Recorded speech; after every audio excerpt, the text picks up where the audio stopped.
weekly na tinitignan yung mga nunula dyan.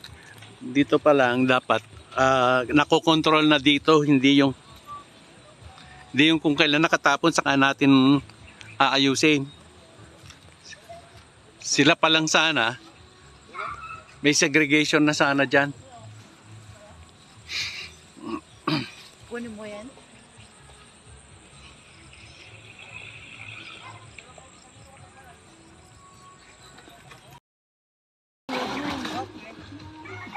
Ito yung source ng basura natin sa Manila Bay.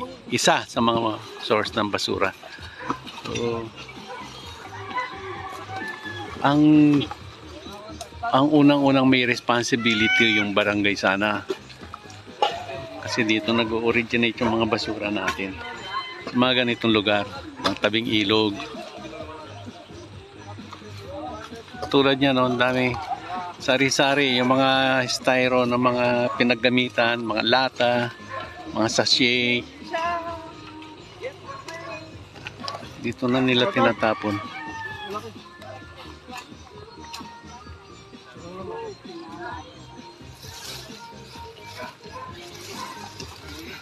Kaya na,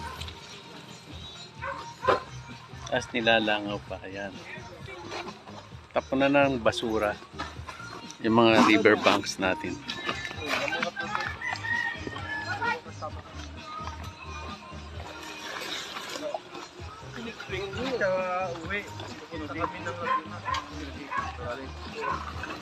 Wag mo lang ganyan na yan, as is na nakasako.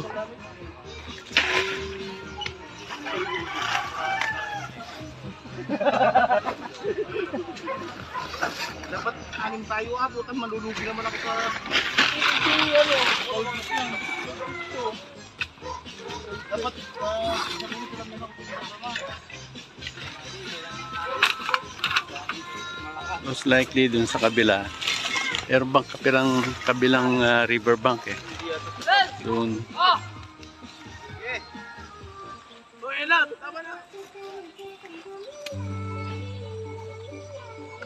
Ay Menro, kamay-kamay. Si Menro natin ang kapas, Mr. Tanveco.